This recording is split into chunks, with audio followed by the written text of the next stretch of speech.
안녕하세요. 김 기자의 신문 이야기 1월 27일 목요일자 워싱턴 중앙일보 살펴보겠습니다. 안전보장 요구 답변서 마지막 희망되나. 우크라이나 전쟁 위기가 일촉즉발 상황으로 치닫고 있는 가운데 러시아가 제시한 안전보장 요구에 대한 바이든 정부의 서면 답변이 사태 해결에 한 줄기 빛으로 작용할 수 있다는 전망이 제기되고 있습니다.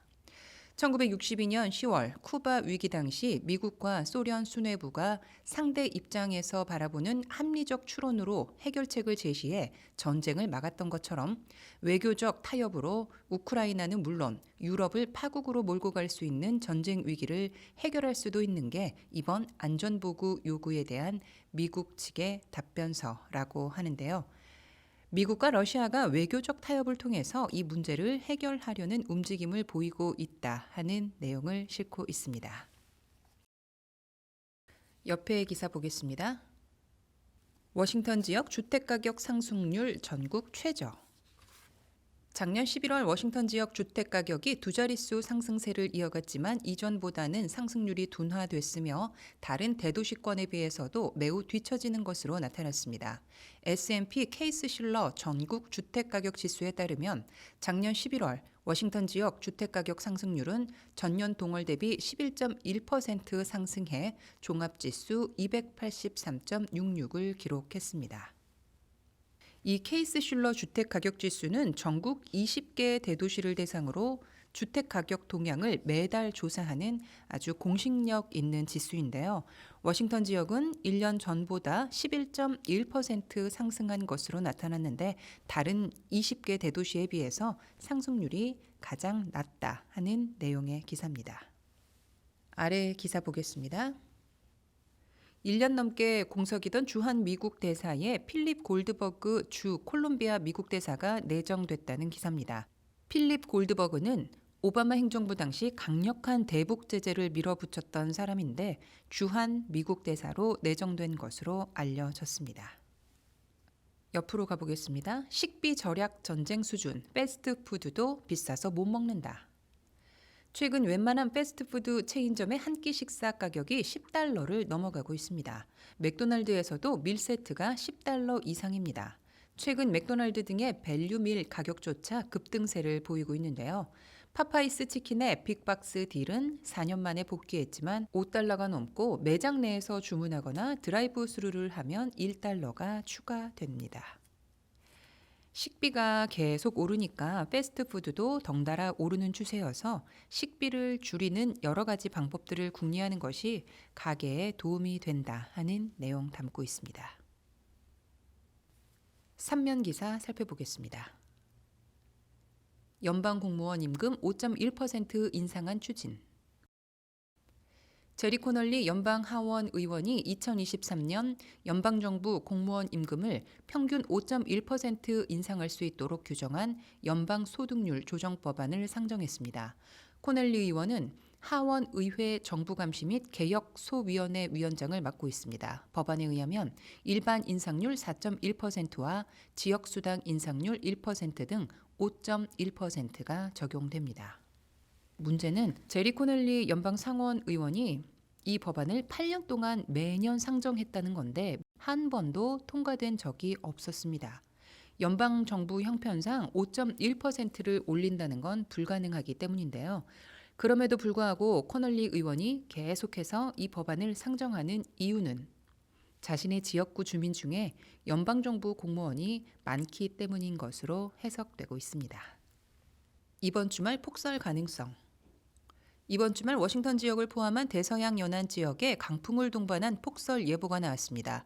워싱턴 포스트는 날씨 예측 기사는 28일 오전에나 정확한 기상 정보가 나올 수 있지만 26일 오후 상황을 종합하면 I-95 도로를 따라 최대 2피트의 눈이 올 수 있다고 경고했습니다. 이 눈은 28일 오후부터 시작돼 29일 오후까지 이어질 수 있습니다. 또한 이번 눈사태는 강풍을 동반하는 노스이스터 가능성이 높은 것으로 알려졌습니다.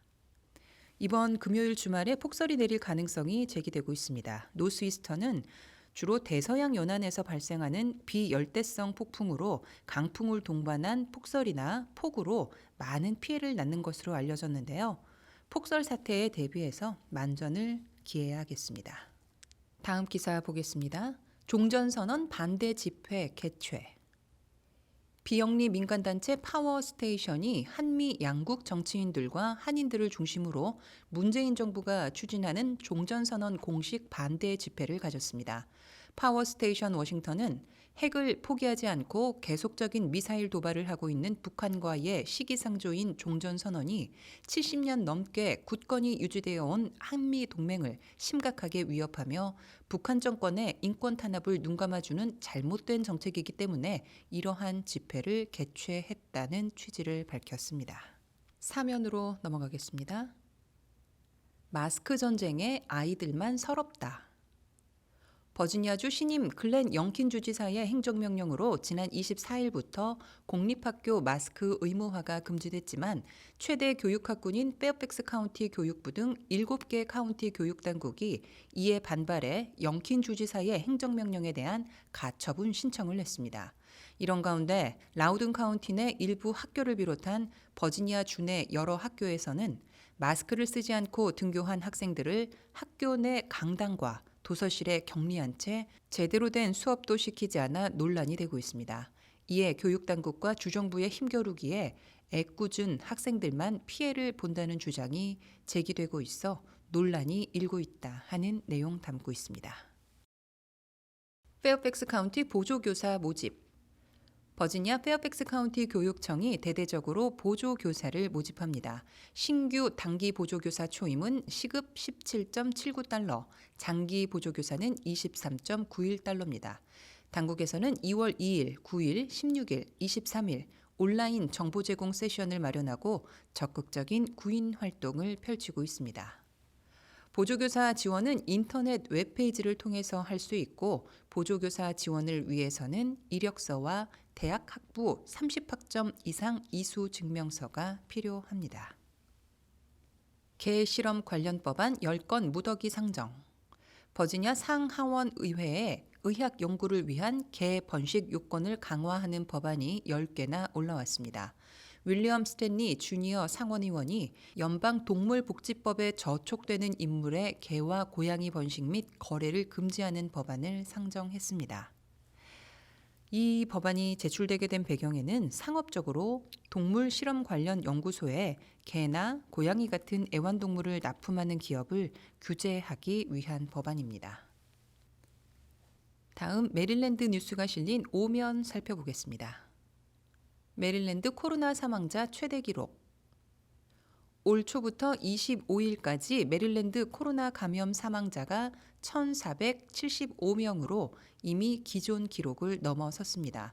이 기록은 작년 12월 사망자의 2배 이상이며 몽고메리 카운티는 작년 12월 29명 사망해서 이번 달 126명으로 증가했습니다. 전문가들은 1월 말까지 사망자가 2,000명에 이를 수 있다고 예측하고 있습니다. 메릴랜드에서 코로나 사망자의 80% 이상이 백신 접종을 완료하지 않은 사람이었던 것으로 나타났는데요. 메릴랜드는 현재 TV, 라디오, 소셜미디어 등을 통해 백신 접종을 독려하는 캠페인을 진행하고 있습니다. 밑에 기사 보겠습니다. 몽고메리 카운티 학교 경찰 되살리나. 메릴랜드 몽고메리 카운티 정치권에서 다시 학교 경찰 논란이 일고 있습니다. 일부 주민들은 카운티 학교 경찰 부활을 요구하는 서명 캠페인을 전개하고 있으며 체인지.org의 한 사이트에는 5,000명 이상이 서명했습니다. 비무장 흑인 조지 플로이드 사망 사건 이후 몽고메리 카운티 정부가 학교 경찰을 없애버렸습니다. 이유는 학교 경찰이 유색인종 학생들을 대상으로 차별적인 공권력을 휘두른다는 거였는데 며칠 전 메릴랜드의 한 고등학교에서 고스트건 총격 사건이 발생하면서 다시 학교 경찰 제도를 되살려야 한다는 주장이 정치권과 여론에서 일고 있다는 내용을 담은 기사입니다. 다음 기사입니다. 대사관 국민발전 유공 포상 전수식. 주미대사관 이수혁 대사가 대사관에서 2021년도 국민교육발전 유공 포상 전수식을 개최했습니다. 수상자는 종이마을 한국학교 김명희 교장과 엘리노 루즈벨트 고등학교 교사 허선으로 각각 국무총리 표창과 교육부 장관 표창을 받았습니다. 밑에 기사. 장전된 권총 들고 여객기 탑승하려다 체포돼. 탄환이 장전된 권총을 들고 여객기에 탑승을 시도했던 한 메릴랜드 주민이 체포됐습니다. 총기를 비행기 안으로 가지고 타는 건 당연히 금지되고요. 여객기에 항공 수하물로 붙일 때에만 가능한데 이러한 총기도 반드시 비장전 상태여야 하며 딱딱한 케이스에 보관하고 탄환과도 총알과도 분리해서 담아야 한다는 겁니다. 1월 27일 목요일 김 기자의 신문 이야기는 여기까지입니다. 저는 다음 시간에 다시 인사드릴게요. 고맙습니다.